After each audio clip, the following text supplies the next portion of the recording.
all this pain. Such is life, such is being, such is spirit, such is love. Sea of joy, sea of sorrow, sea of promise, sea of pain. Such is life, such is being, such is spirit, such is love. World of joy, world of sorrow, world of promise, world of pain. Such is life, such is being, such is spirit, such is love, such is spirit, such is love.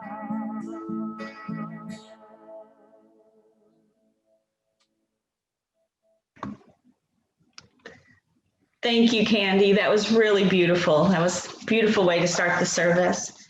Good morning and welcome to the Carbondale Unitarian Fellowship. We're a member congregation of the Unitarian Universalist Association. We're sharing the good news of Unitarian Universalism throughout this region. Our good news is a message of love, freedom, reason, respect, and justice as a basis for religious community. I'm Rhonda Kosmicki, and I am on the Sunday Service Committee, and this morning I will be your Sunday Service facilitator. We're a congregation of open minds and open hearts. We welcome those of all ages, all colors, all abilities, all genders, all kinds of wealth, and all kinds of love. If you're a newcomer here this morning, we want to make a special welcome to you, and I've noticed that we have two of our new interns with us here this morning, so that's exciting. So we want to make a special welcome to you. We're very glad you're here, and then we'll be talking to you more, but please feel free to introduce yourself in the chat and anybody else that's new that I might not be seeing right now too. Now, this has gotten to be one of my favorite parts of our services now that we're doing them online.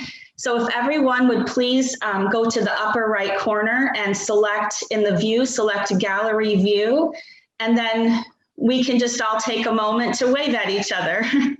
So, hi, good morning. All right, I love that, so we're all doing it together.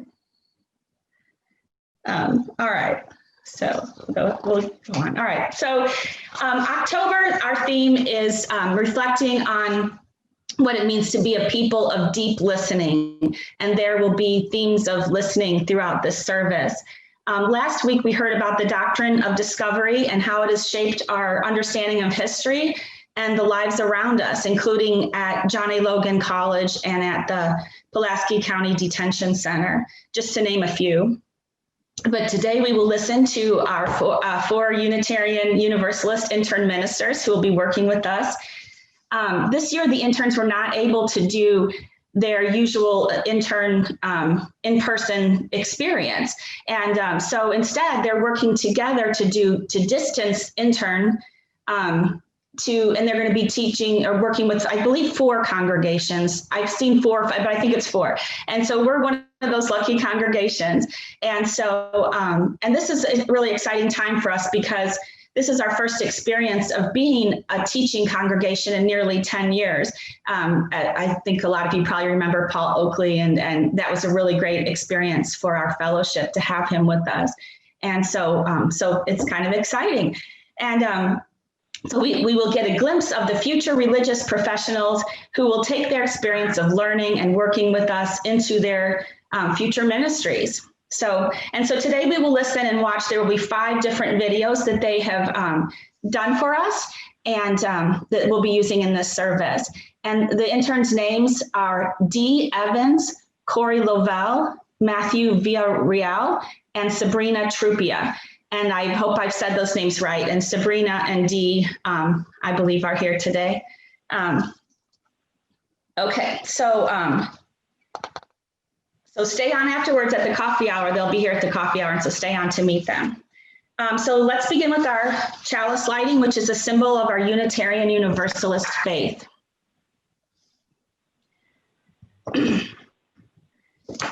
From our separate joys and struggles, we come here to find the peace of balance, to find the blessing of restlessness. All are welcome to follow, to lead, to teach, to learn. All are welcome to join in the dance, to catch our breath. All are welcome to give generously, to receive gratefully. All are welcome. If we are steady and composed, if we feel completely lost, if we don't know what we are feeling, this community has a place for us.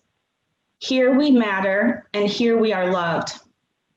If you are steady and poised, if you feel completely lost, if you don't know what you feel, this community has a place for us. We matter, and we are loved. I've lit the chalice, and now with intention, I will place a pebble in my bowl of water. I will let it ripple out beyond our knowing. And all of us are invited to do the same at our homes, at your homes, to mark a sorrow or a joy or any other feeling that you're having during the service. So place the pebble in the bowl, and I do have my bowls at home, so that I like to use. So, and now we will listen to the opening words from one of our interns. Our reading today to open our service is from Lifting Our Voices. Here in this place of peace, may we find hope. Here in this place of connection, may we find life-giving community. Here in this place of rest, let the unrest of our hearts turn toward justice. Here in this space made sacred by memories of connection, let us each feel ourselves part of the new that grows from the old in the spiraling unity of years. Leslie Takahashi. And now please join us in singing our hymn, Simple Gifts. It's led by choir director Stephanie Reese, and we will mute everyone, and then we will all be singing duets with Stephanie, so sing as loud as you want to. And the words will be on your screen. I'm gonna mute myself. 'Tis a gift to be simple, 'tis a gift to be free, 'tis a gift to calm down where we ought to be. And when we find ourselves in the place just right, 'twill be in the valley of love and delight. When true simplicity is gained, to bow and to bend we shan't be ashamed. To turn will be our delight, till by turning we come round right. 'Tis a gift to be simple, 'tis a gift to be free, 'tis a gift to calm down where we ought to be. And when we find ourselves in the place just right, 'twill be in the valley of love and delight. When true simplicity is gained, to bow and to bend we shan't be ashamed. To turn will be our delight, till by turning we come round right.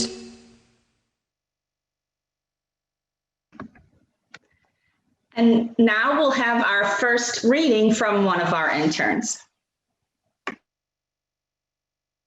The first reading is an excerpt from a children RE activity included in the Promise and the Practice of Our Faith campaign. Title: Mending the Broken Chalice. Grade level, kindergarten to 5th grade.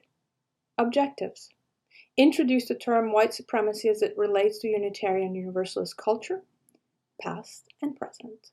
Provide practices for atonement, healing, reparations, sharing, and solidarity love, so that Unitarian Universalist children will feel empowered to be change makers in our precious faith. Activity 1, Kintsugi, healing. Introduction. Kintsugi is the ancient Japanese art of repairing broken pottery and ceramics, like plates and teacups. Kintsugi is a special art that requires much training and care to do well. The artisan uses gold leaf to highlight the beauty of the imperfections that remain when a broken item has been repaired. Anyone who views the object is forever reminded that the item was once broken, and yet it is beautiful. We approach this activity with deep appreciation for the culture of Japanese people. In this activity, we hope to learn from Kintsugi to be better Unitarian Universalists.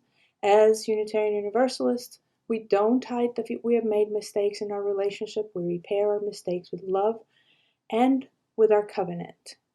We remember that our relationships are more beautiful once we have acknowledged hurt, asked for forgiveness, corrected our mistakes, and made a sacred promise to do better in the future. When we have learned to heal our relationship with Black Unitarian Universalists, our church will be more beautiful than before. Step 1, show a broken chalice. Explain that this is our faith as it has been in the past and is today. It is broken because we have not fully included people of color. Step 2, ask the children what they would do to heal our faith. Step 3, as a symbol of those acts of healing that they have shared, have children repair the broken chalices with glue gun and colored glue. Use an ample amount of glue, allowing the glue to bubble out of the cracks. The colored glue represents the beauty of the culture and the experiences of people of color. Wondering questions. I wonder why we might decide to throw something away rather than repair it. The chalice is the symbol of our Unitarian Universalist faith. When it is broken, I wonder if we should repair it or throw it away. Okay. Well, good morning. As you can see, I'm in the Cuff Sanctuary. I thought it would be nice to sit here this morning during the service.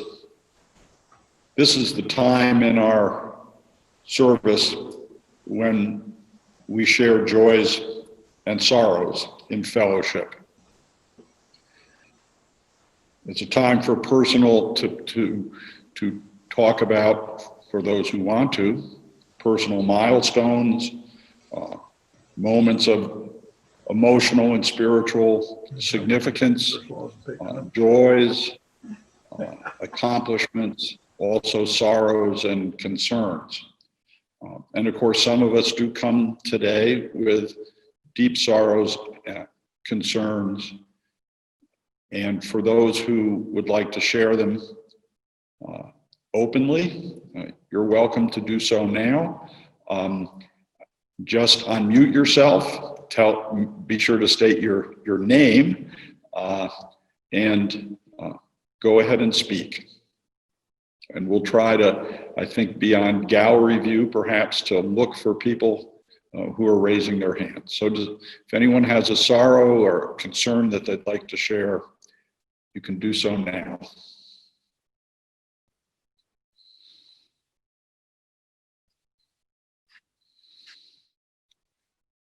No concerns or sorrows today. Actually, I will and share something that I'm sure is on everybody's mind, and that is the virus and the unfortunate milestones that we are reaching. I think it was Friday, over 70,000 new cases. It's very concerning, particularly in states like Wisconsin. I mean, it's the positivity rate there is just overwhelming. And with winter coming, it's a real concern, a deep concern and a sorrow.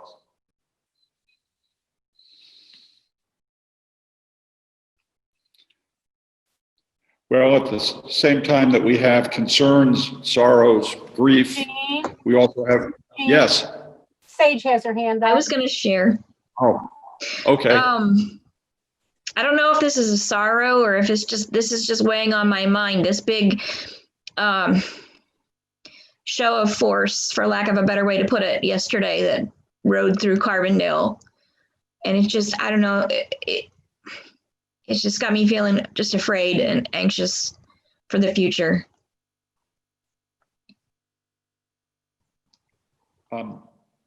Sage, I'm not familiar with what you're talking about. There was a huge motorcade that came through yesterday from Marion to Murfreesboro with, I saw one source said 400 cars and one said 600 cars of people with Trump flags, American flags, Confederate flags, I don't know what all. And there were some counter protesters downtown as well. Just the stories that I've heard from the people who witnessed this, it's just, I've not seen anything like this in my lifetime anyway, or in this country. It's just scary to me. Yeah, Sage, actually, as we were going to shift to Joy's, that was the thing that was on my mind, and I was just going to let it pass. But since you mentioned it, I was out and about yesterday, and I came back into Murfreesboro. I had no clue that was going on, and I was running errands, and I was at Walgreens, and I thought somebody had won, like states or something in softball, and that usually happens in our little town here in Murfreesboro. And it was something, and it just as Sage is saying, I can't, when Charles got home, I had to really talk to him about it, because it was just a really, really, really loud parade with enormous flags, a lot of trucks, a lot of bullhorns, but it was long and it was loud, and I don't know, I felt, it did feel intimidating, I have to say. It really did feel intimidating. They didn't do anything, from what I saw, illegal or unlawful, but they really came into our town for many hours and settled in different places. And as I went through town, it really almost felt like being overtaken or overrun or occupied for a short time. And as I went through town to get home, I kind of had to skirt around. I didn't want to go right through town because I then would be part of this parade. But some of the drivers were on the same roads as I was, trying to get around, because now the police had come and kind of were directing people. And, there were people, young kids, children of color, of course, on the streets, because it was a beautiful day. And I just came home. I did feel really afraid and unsettled, and very thoughtful. So thanks, Sage, for bringing that up. Toby has her hand up. There's Toby. Toby? I wasn't going to say anything either, but if you'll remember, a couple of weeks ago, I told you I made 2 big signs and posted them down by the highway, which is the edge of my property, on trees. One that said "No more hate," and another one, the other one said "No more lies," and they were each bigger than 3 feet in square. And within a week, they were torn down and carried away. They weren't even left there. But the other side of that story, and I felt very violated. I felt it was like somebody had stolen things of mine. And, but I didn't let it bother me for very long. I made another sign, and it went up yesterday. and it's about the same size. My husband helped me put it up by the tree, except I only had one more big board at this time, and it says big letters, no more hate and no more lies. And we'll see how long this one stays. But so your comments made me, yeah, I felt a little uncomfortable too about it all. Yeah.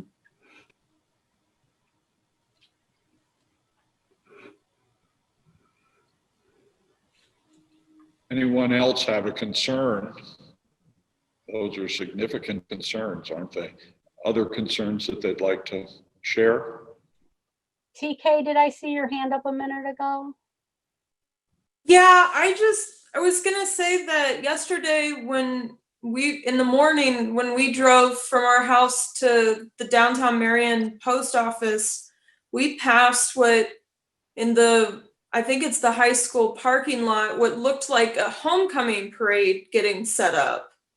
And I don't know if that's how that parade started, because we also saw what looked like a biker gang approaching, which didn't make sense to us. And now maybe I know why, but I was confused what a biker gang had to do with this high school homecoming queen and all the Shriners and their little clown cars and stuff. That was two different parades. They have a thing in the fall called Veterans on Parade, and it's a celebratory parade. I at first thought that somehow had melded those two together, but from what I'm gathering, it was just a normal event that they have in town in Marion, and it had nothing to do with the other event. Hopefully. And I was just going to say something connected to what Jean initially said, and that is just keep us in your thoughts and whatever this week, because at the end of this week, the children do start coming back to school. Mm-hmm. Against my better judgment. But.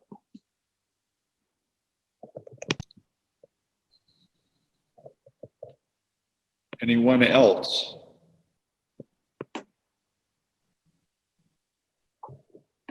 Well, amidst all those concerns and the feelings of unrest and discomfort. Yeah, Gene, John Hockheimer has in. Yes, Charles. John. Yeah, can you hear me? Yes. Yeah, okay. In a related manner, I did want to make note of a major piece that appeared in the Southern yesterday on the legacy and the continued presence of sundown towns in Southern Illinois. For those of you who are not familiar with the concept, these are places where Blacks cannot be after sundown. They've traditionally been that way. The piece itself focuses specifically on Vienna.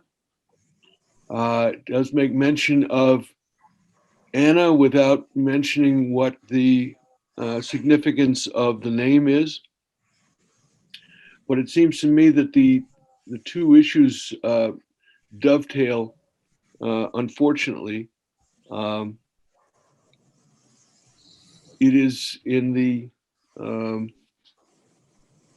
presence of hate that such things happen. As Jerry Mullenby points out, this is the price of democracy we pay, but it is also the necessity for us to speak out against injustice when we see it. And I just wanted to marry the two. Those people did not come from nowhere. They are our neighbors. They are our co-workers. They are the people we see in the grocery store, at the gas station, in restaurants, etc.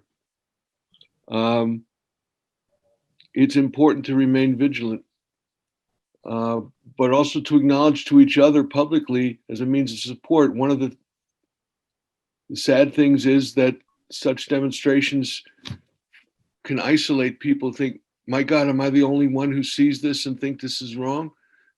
And I guess this is where it goes into the positive part of the service, but that people are speaking out, that people did stand up, and as this rally drove through town and expressed their opposition, I think is ought to be made mention of as well.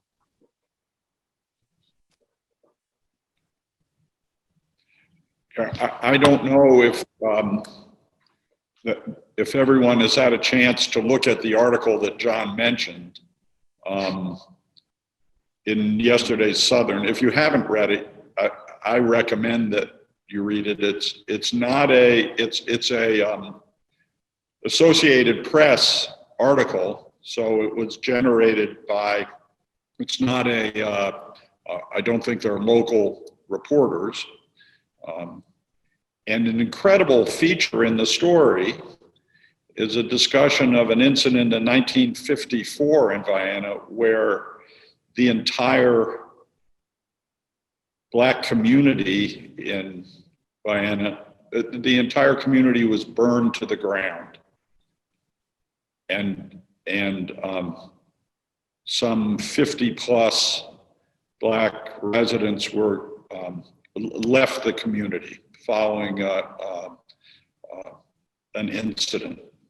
And so 1954, an entire neighborhood in Vienna was burned down. I'd never heard about that before. So it's a very interesting and I just recommend the article if you haven't had a chance to read it. Anyone else have a concern, a sorrow?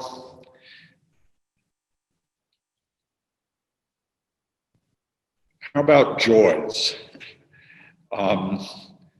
Surely there are some joys in all of this. I hope someone has to share because I'm feeling pretty burdened right now myself.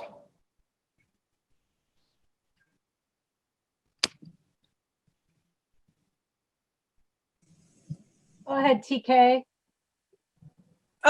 So I don't know if everyone here heard about my Fox News thing, but I've been invited to be a part of a panel of Nashville business owners and what they're looking for in a president from a business owner's point of view. And I think there's 5 or 6 of us.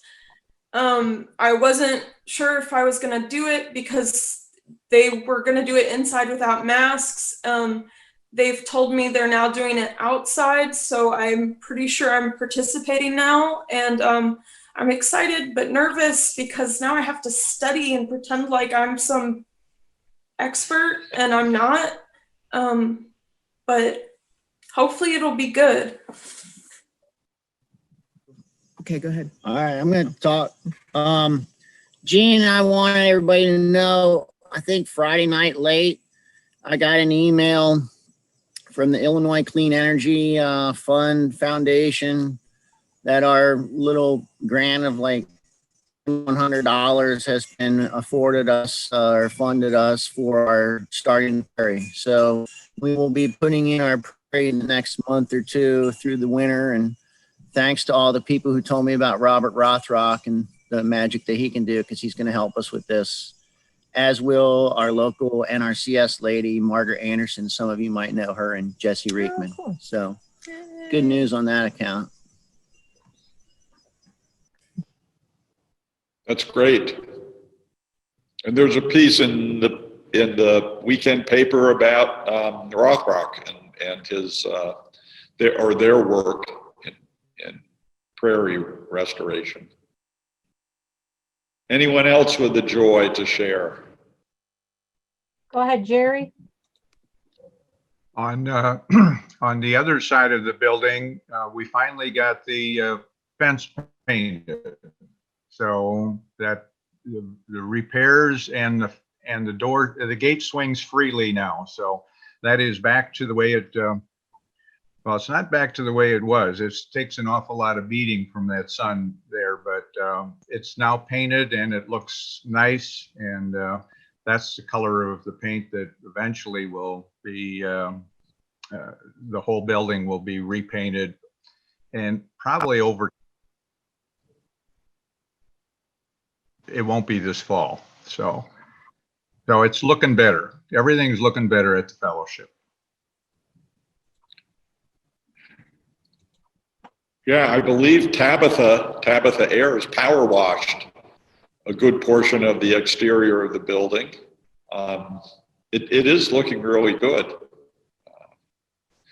As we speak, Laura is outside. She decided to work outside at Cuff today, and so she's working on trimming some of the overgrown bushes.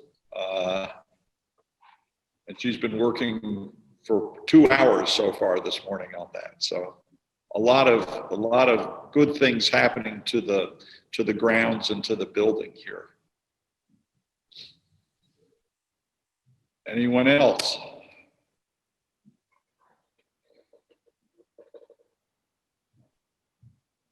I'm looking here.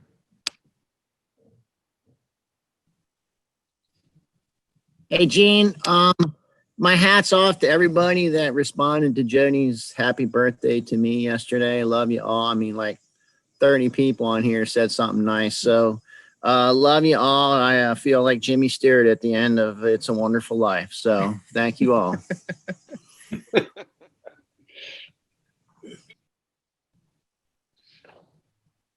Well, that's grand. That's just grand. There aren't any other joys to share. We've shared some pretty significant concerns, but we've also shared some joys, some birthday wishes, some good news about the fellowship, about our grounds. And of course, there are sorrows and joys that haven't been expressed, but that we all feel in our hearts. And so having shared together, Rhonda has lit candles, and we'll observe now a moment of silence, a moment of silent reflection.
Now we'll listen to our second reading from one of our interns. The second reading is a poem by Kimberly Quinn Johnson called Fitted for This Day. We are the ones we've been waiting for. We are not perfect, but we are perfectly fitted for this day. We are not without fault, but we can be honest to face our past as we chart a new future. We are the ones we've been waiting for. May we be bold and courageous to chart that new future. May we have faith in a future that is not known. We are the ones we've been waiting for. Just as we share in our sorrows and joys in our fellowship, we're also sharing our financial resources as our circumstances allow. During this pandemic, things have been very difficult for some of us, and financially and in other ways too, actually, but others have been relatively unaffected financially. But we appreciate the generosity of spirit and creativity and time, effort, spirit, money, any way that all these different ways that we all contribute and through our efforts. And we were just hearing about some of those. So, and just a reminder, social action is now all month long. It's not just one Sunday. And this month, our October recipient is Spirit of Christmas, which is just a wonderful organization that, you know, helps children that might otherwise not get, well, it helps lots of people who might not just children. It helps people who might not get, you know, Christmas gifts and things. Sage Banks is the person to ask for, if you have any questions. Sage, can you please wave your hand? I'm trying to find you on the screen. Oh, she's mute. She's blanked right now. But anyway, so Sage is the person if you have any questions. And I believe that the deadline for that is October 30th for those contributions. And so please make your checks payable to Cuff, but then write Spirit of Christmas on the memo line. And then you can mail them, or you can pay online at PayPal now, which we have set up. And the link is in our weekly bulletin, and it's also in this, the order of service email that was sent to you with the link to this service. Thank you to all of you for all of your generosity in all that you do and all that you give. And now let's join us in listening to our offertory music by Candy Davis. And this song was also written by Candy Davis. Okay. Yes, I wrote this song in memory of my mother who passed away 9 years ago, I guess it was, on October 25th. And my daughter actually had made a comment about how her grandmother's smile was just like sunbeams. And I took that idea and went with it. This is called Sunbeam Smiles. Sun glow lights the autumn leaves outside your window pane. Inside your empty room, I'm so alone. The fiery colors of the leaves that dance outside so joyfully mock the somber darkness pressing heavily upon my soul. Mom, I'll miss the conversations that we had most every day. I tell you my adventures small and great. You'd listen, ask me questions, and help me find some answers, and your sunbeam smiles would clear the clouds away. Sun glow lights the little things upon your windowsill, some spiraled shells picked from a sandy shore, a little pyramid of brass, tiny creatures blown in glass, leave faint echoes of your presence, of a life that is no more. I'll miss the times we'd sit and draw with pencils, crayons, paints, while you tell me of your childhood long ago. We'd paste pictures in a scrapbook that we'd find in magazines, and your sunbeam smiles and hugs helped me to grow. Sun glow lights the furniture that haunts your living room, your piano standing silent near the wall. My fingers stumble o'er its keys as the tears pour down my cheeks, leave faint echoes of your music that I struggle to recall. I'll miss the times you'd sit down at your instrument and play. I'd sing joyfully and round the room I'd prance. Just for fun, you'd turn a waltz into a polka or a march, and your sunbeam smiles and music round me danced. Sun glow lights the autumn leaves outside her window pane. Inside my memories I stand and gaze, reminded of my mother's sunbeam smile that lit my life. She'll live within me till the end of all my days.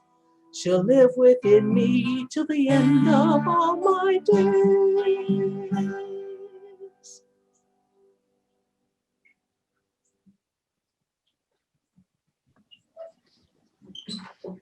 Thank you so much, Candy. That was really beautiful. That really got me. I've heard that several times, but that one for some reason it just really got me in my heart today. So thank you so much. And now we get to listen to our 4 interns as they share their thoughts with us. So here is our sermon this morning, our message this morning, and their message is entitled "A View from Eden."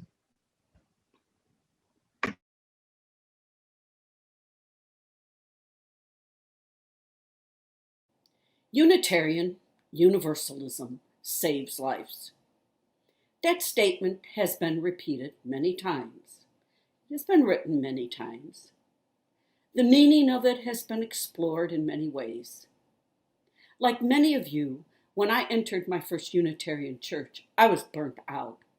Like many of you, I had spent years fighting for social justice. Like many of you, I was discouraged and believed things would not change, no matter what I did or what anyone else did. Joining that church brought me into a group of people that literally moved me from discouragement into hope. A life moved from discouragement to hope is a life saved. Recently, I found myself in somewhat of the same position as this pandemic dragged on. Seeing how people acted, I was feeling hopeless again. I was tired of taking all precautions when it seemed that people went about their lives unmasked, spreading the virus. The police continued to kill unarmed Black people. Children remained in cages. Hunger increased due to the pandemic. Poverty increased during the pandemic. People who had underlying causes who could not return to their jobs were fired. And many, many people died. The country seems unable to handle the pandemic. The country is unable to handle any of the injustices that resulted from the pandemic. Many of us with underlying causes must remain almost totally sequestered from in-person contact. The pandemic, the isolation, and the dire economic results of the pandemic have resulted in increased mental health problems. To all the injustices already in the world came these injustices resulting from the pandemic. During this time of discouragement over all these things, we 4 Unitarian Universalist students at Eden Theological Seminary in Webster Groves organized a joint internship. Our hope was that we could do this at 4 UU churches. Both Eden and the pastors and the boards of the 4 Unitarian Universalist churches gave us their blessing to go ahead with this joint internship. Though early in this internship, I already met people via Zoom. I met people who care, people who are trying to address the issues of racism and immigration, the environment, poverty, and getting out the vote despite the pandemic. I have attended innovative Sunday services at your churches because of Zoom and YouTube. Coffee hours are warm and welcoming. Yes, we have a broken world. And yes, we as individuals can be broken in some ways by this broken world. But as Unitarian Universalists, we covenant through the UUA to try to live out our principles.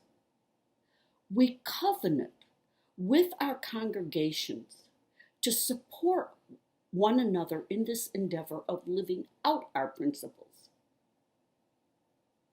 Our covenants join us together. Together, we are still working to help the broken world and to support each other in this broken world. When the broken world tries to break us, when we come to these people we have covenanted with. We get restored, we get repaired. That is what I have met in these congregations I visited. We meet and we repair each other. We help each other and we are made whole.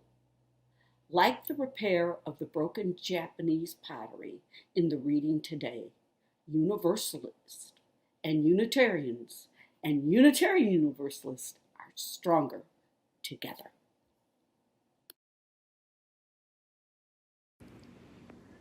In 2003, self-employed actor Tommy Wiseau, yes, you heard that right, self-employed actor, released a film called The Room. Now, while Wiseau intended to make this film a serious, well-acted drama, it did not quite turn out that way. The acting was terrible. The plotline was confusing. Many of the lines made little to no sense. At the movie's premiere, everyone in the theater couldn't stop laughing at just how awful this movie was. Today, The Room is considered a cult classic because of its reputation of being terrible to the point of hilarity. While Wiseau's original intention was to make a good movie, and that intention did not come to fruition, the success of this movie is a perfect example of how sometimes the things in this world that are the most broken are often the most beautiful, even and especially when we don't expect it. Now, today's first reading discusses kintsugi, the Japanese art of fixing broken pots by highlighting the aesthetics of the places where the pots are most broken. This art has its origins in Zen Buddhism, which emphasizes appreciating beauty even in events, experiences, and world realities that are ultimately transient and imperfect. The way that kintsugi highlights the broken pieces of the pottery symbolizes this value. Our Unitarian Universalist faith is often like this broken pottery, or like Tommy Wiseau's film. It is often broken, sometimes imperfect, and problematic. Even so, perhaps it is because of these imperfections that our faith just might be worth keeping. On the other hand, our faith will not be worth keeping if we merely let it remain a shattered pot. There are many forms of racism and systemic oppression embedded in Unitarian Universalism, and if we don't start to repair the damage soon, the time may come for someone to see the mess we've made, pick up a broom, sweep up the broken pottery, and ultimately throw it away. To give an example of how racism is often embedded in our faith, have you ever been in a UU congregation that rejected all forms of theistic language? Well, for some Black Unitarian Universalists, for whom God serves as the ultimate liberator and inspiration to continue fighting for freedom, such rejection can feel like a rejection of Blackness altogether. Or to give another example, the Reverend Summer Al-Bayadi, a Muslim Unitarian Universalist minister, has written about her experience of parishioners expressing their discomfort about her discussions of Islam because it, quote-unquote, reminds them of terrorism. So perhaps our pot needs fixing. And yet, if we're to put the pot back together, Perhaps we can continue to highlight the cracks and make them beautiful, rather than remaining a shattered pot, broken by the racism embedded in our denomination. We can transform our story of brokenness into a story of wholeness, a story that has moved from systemic racism in our congregations to the truly inclusive community that the UUA is meant to be. Then we can look at the cracks in our past and see just how beautifully they've been repaired. We are the ones we've been waiting for. I remember an evening, November evening, about 4 years ago now, though it feels like an eternity, when it seemed reality itself had shattered into pieces. My assumptions of America as a society, my perceptions of any progress we had or had not made, my faith I had once held in our inherent goodness, our judgment, our ethics, was all broken. After a long struggle of reflection and mourning, with bits of fury sprinkled in for good measure, I responded to this brokenness by enrolling at Eden Theological Seminary, devoting a life I had previously dedicated to artistic and literary expression into ministry, whatever that meant, and living as but one part of a much larger religious community. It was the best decision I'd ever made, not to throw it all away and move to a more stable democracy like Canada or New Zealand, though I definitely Googled that prospect, but to try and start gathering the pieces scattered about me, not bothering to sort them by shape, shade, or size, but just picking up each piece and valuing its preciousness as part of something that was once whole, inside me, inside so many other people I met who were busy with the same business of picking up the pieces. Despite the name, Eden isn't an idyllic garden. It still has its dust-ups and dark days. I still have midterms and finals. But it's a community, striving towards spiritual wholeness and mending of broken bonds, which is more than can be said of most places in America these days. The history of our Unitarian and Universalist faith is inextricably wrapped up in the history of our nation. Not only in the theological leanings of past presidents, in the philosophical influence of the transcendentalists, but in the mistakes, missteps, and occasional miracles that have shaped us as an American society and brought us to the point that we're at today. The divisions of race, class, gender, and belief that seem to break like fault lines across the country are not dissimilar from the struggles we have to face within our congregations and our denomination as a whole.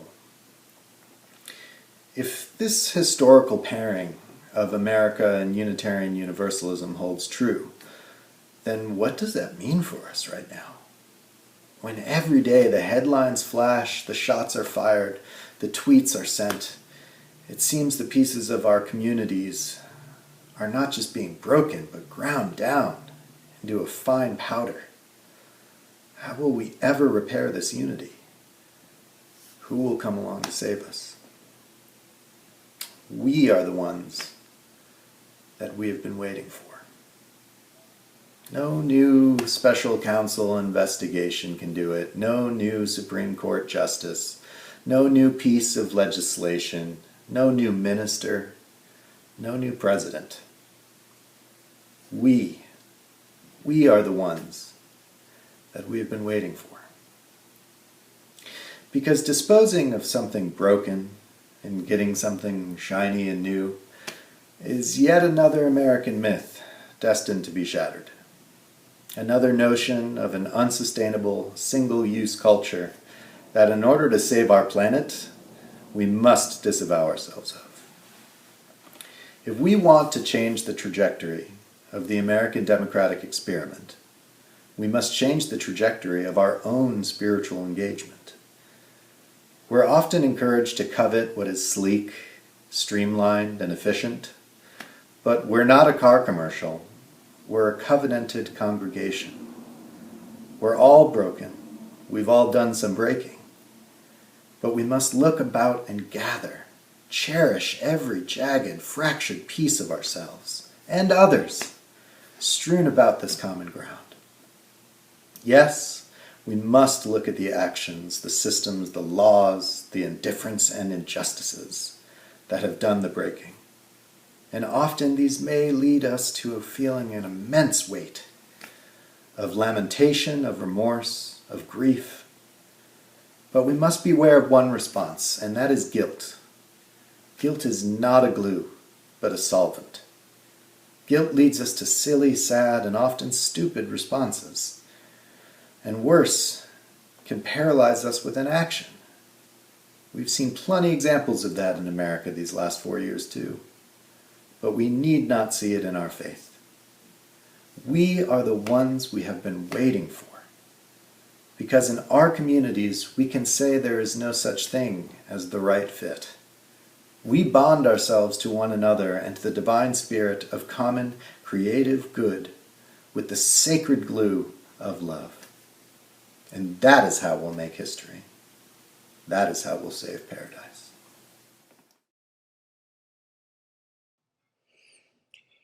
There is this hymn we sing in chapel at Eden Seminary. It's called Draw the Circle Wide. And it goes a little bit like this. Draw the circle wide. Draw the circle wide.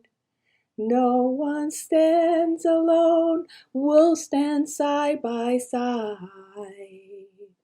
Draw the circle wide.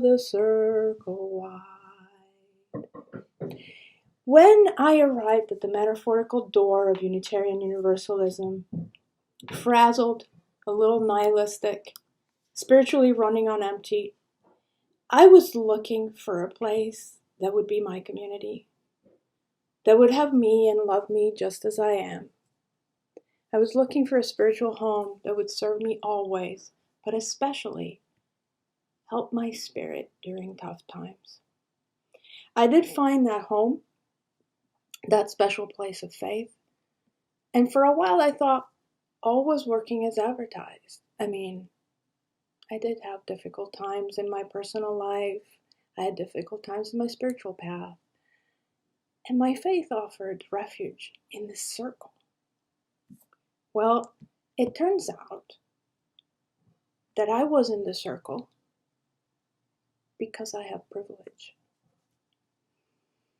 I've come to understand that throughout UU history, many, many people, seekers like you and me, weren't let in by this faith. Or if they were let in, they were not heard. Or if they were heard, their voices weren't centered. There are many ways to harm, conscious and unconscious, and I'm still learning how, over the years, our chosen faith has marginalized Black, queer, Indigenous, and people of color. And learning the history and the effect of white supremacy on humans with whom we share a faith and we share a covenant is a step towards progress. But it's not enough. We also have to do the work. And this work is necessary work. This is the work of our faith. Liberation is not optional for UUs. It never was yet. For those of us who have benefited from white supremacy, it requires leaning into some uncomfortable truths about our embedded prejudice and about how truly wide a circle would draw. The first reading was from an exercise for children to teach that something broken can still be made beautiful. And we can do that by work and by love. I love the simplicity of children RE instructions, especially when we use it to explain things to us, the adults.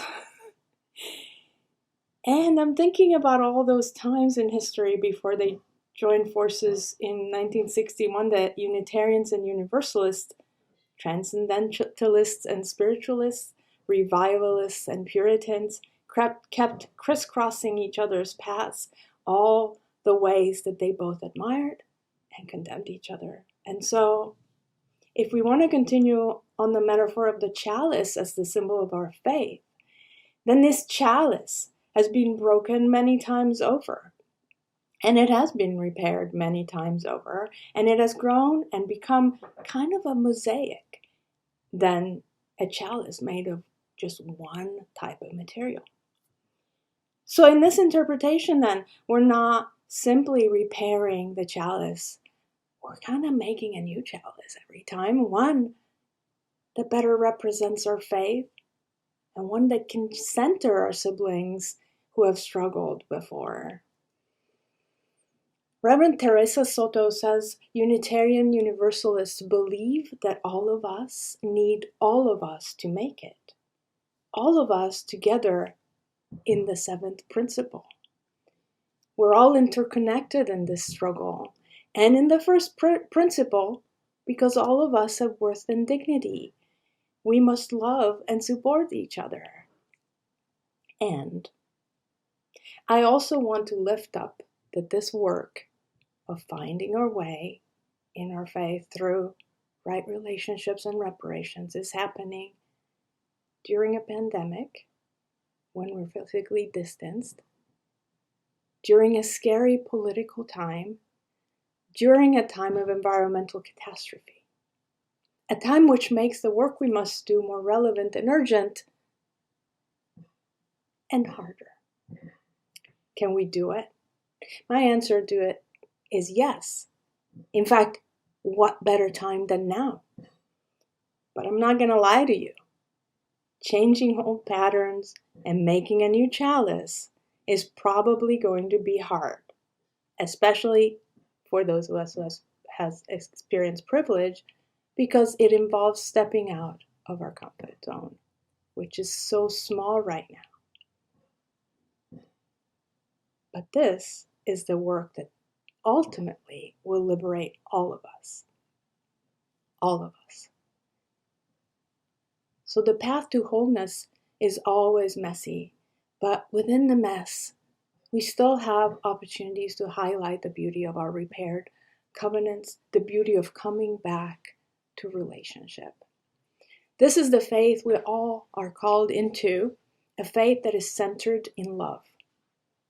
Whether we follow humanism, Islam, Buddhism, Judaism, Christianity, or none of the above, love unites us, and love is never broken. As we just read in the second reading, we are the ones we have been waiting for. May we be bold and courageous to chart that new future.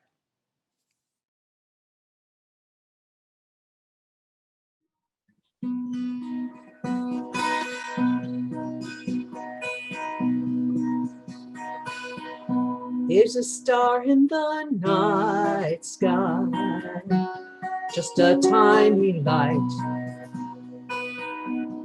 Seems insignificant, it's not very bright,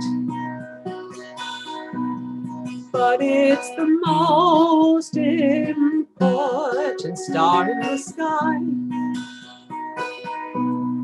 And as you listen, you'll understand why. It's the tip of the handle, the little bear's tail. Even behind the clouds, it shines without fail. And in this hemisphere, wherever you roam, This tiny light helps you find your way home. And when you see this star, think about me, about the times we had, times yet to see. Look for the star, know when you do, that I'll be watching this star, thinking of you. Take a picture and hold it in your mind's eye. So when the walls close in, you can still see the sky. There are so few things on which we can depend, but you can count on this star to shine without end. And when you see this star, think about me, about the times we had and times yet to be. Look for the star and know when you do, that I'll be watching this star, thinking of you. I'll be watching this star, thinking of you. I'll be watching this star, thinking of you.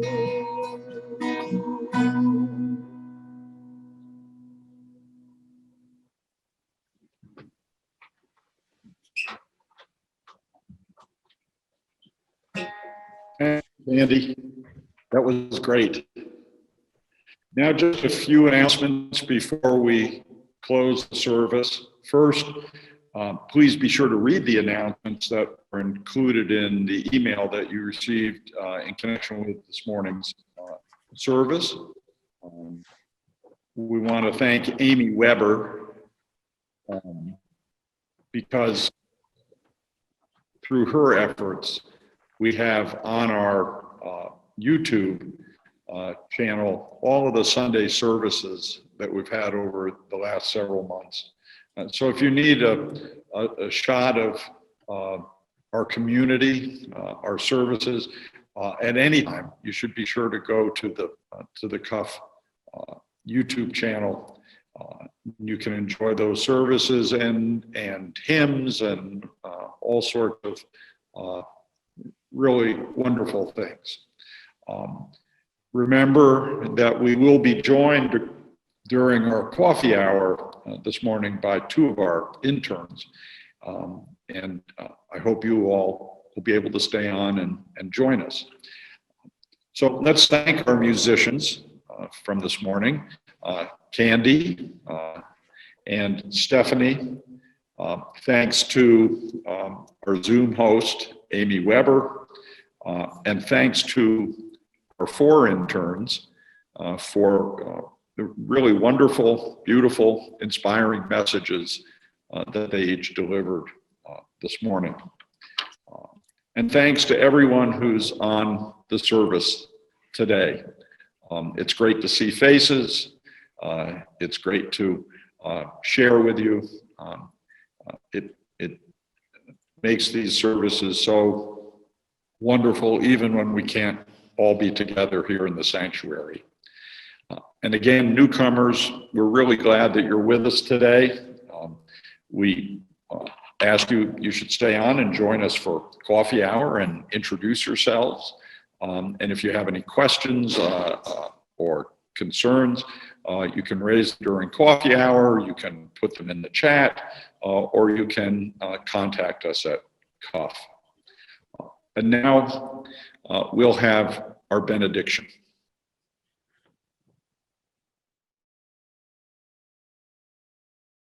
Beloved, go forth and do the work necessary to fix the broken pottery that is our world, full of racism and oppression. And may the Spirit of God strengthen us to do this, so that we may truly see a world where justice and peace prevail. Amen. And now let's join together for our sung benediction, blessings of love.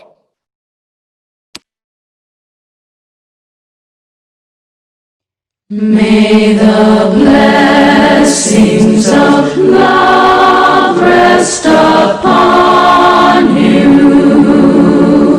May peace abide with you.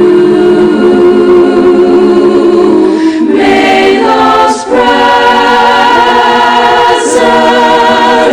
illuminate your heart now and forevermore.